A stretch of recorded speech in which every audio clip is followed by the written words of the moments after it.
Most people who go on a diet lose weight from their face first, then their arms, then their legs. Their clothes start fitting differently, and yet their belly looks almost exactly the same as when they started. That's not a coincidence. That's not a plateau. That is your body running a 200,000-year-old protection program. And it is running it specifically on you, right now while you're dieting.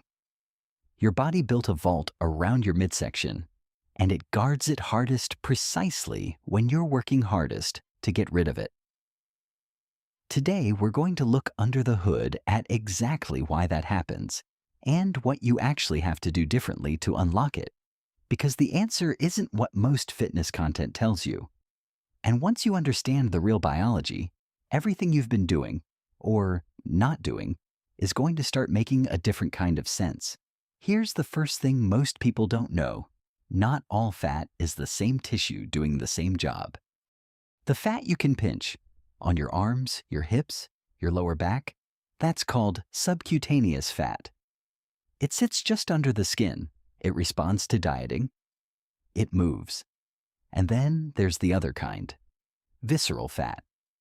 This is the fat tucked between your organs, cushioning your intestines, wrapping around your liver and pancreas. This is the belly fat that doesn't budge. And here's what makes it completely different. Visceral fat isn't passive storage.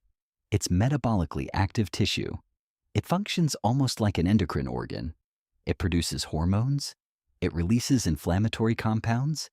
It communicates directly with your liver and your brain. This isn't a deposit. It's a participant, and your body treats it accordingly.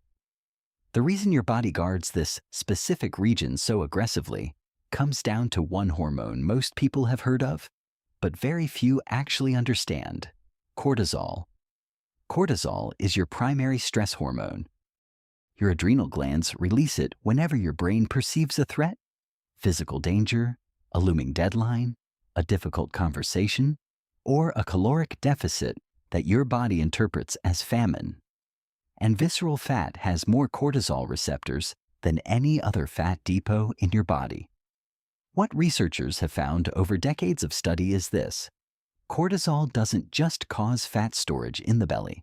It preferentially directs fat toward visceral deposits, even when you're in an overall caloric deficit, meaning you can be losing weight everywhere else and still be maintaining or adding to visceral fat stores if your cortisol is chronically elevated.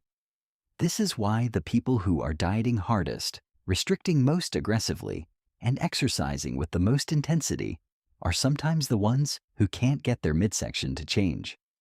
The very strategies they're using to lose fat are triggering the hormonal environment that tells the body to protect that specific region. The deficit itself, if it's deep and stressful enough, becomes the signal that keeps the fat where it is. That's not a failure of willpower. That's your body doing exactly what it evolved to do when resources felt scarce. But cortisol is only part of the story. There's a second mechanism almost nobody talks about. Visceral fat cells have a high density of something called alpha-2 adrenergic receptors. When these receptors are activated by adrenaline during exercise or stress, they actually block fat breakdown. They act as a biological lock on the fat cell. Your body has essentially built two layers of protection around this specific region: cortisol directing fat in, and alpha-2 receptors preventing fat from leaving. And you can't override the system by trying harder. You have to change the hormonal key. Here's why the belly is always last, and why the sequence is not random.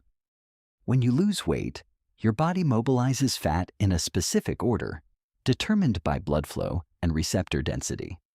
Subcutaneous fat in the extremities, arms, face, legs, has better blood supply and lower alpha-2 receptor density. It responds first. Subcutaneous fat in the lower body has some hormonal protection, but still responds to sustained deficit.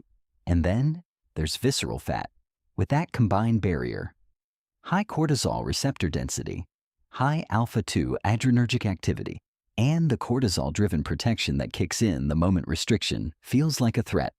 From a survival standpoint, this is exactly correct.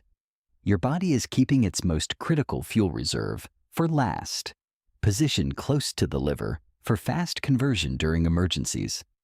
From a modern aesthetic standpoint, it's deeply frustrating. But understanding it means you're no longer fighting blind. So what actually works on visceral fat specifically?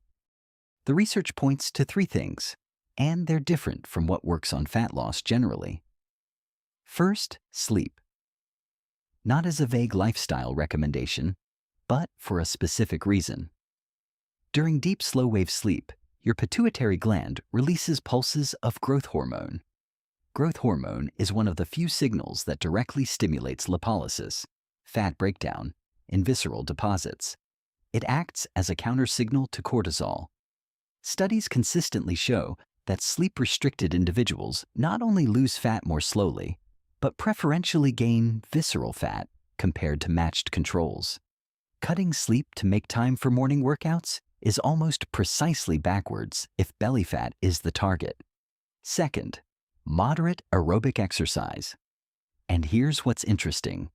The mechanism isn't calorie burn during the workout. Consistent, moderate aerobic work, a pace where you can talk but wouldn't want to, lowers baseline cortisol chronically over time, not just during the session. A landmark study found that 12 weeks of moderate aerobic training produced meaningful visceral fat reduction, even without significant changes in overall body weight.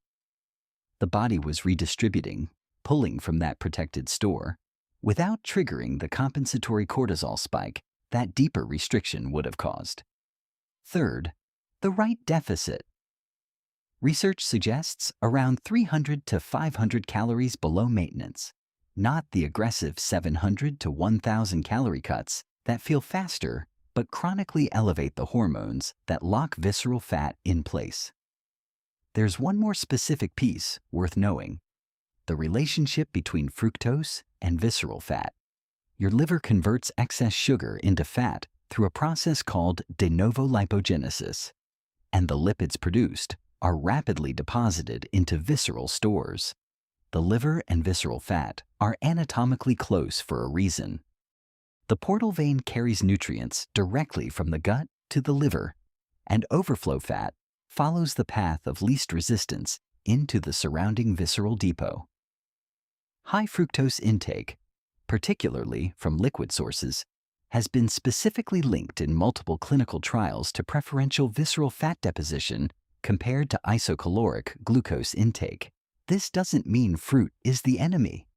The fiber, water content, and phytonutrients in whole fruit change the picture considerably. It means added sugar in liquid form is the single fastest route to refilling the specific depot you're trying to deplete. Your body isn't broken. It's not failing you. It built a system that has kept human beings alive through conditions we can barely imagine now. Repeated famines, unpredictable food supplies, extended periods of stress. The belly fat that won't budge is the last line of that system. The way you reach it isn't by outworking it or out-restricting it. It's by convincing the system that it's safe to let go. That's a different problem than most diet culture talks about. And it requires a different approach. Drop your experience in the comments. How long have you been dealing with this? And what have you already tried? I read everyone. And if this reframed something you've been struggling with for years, hit like. It genuinely helps the channel reach people who need to hear this.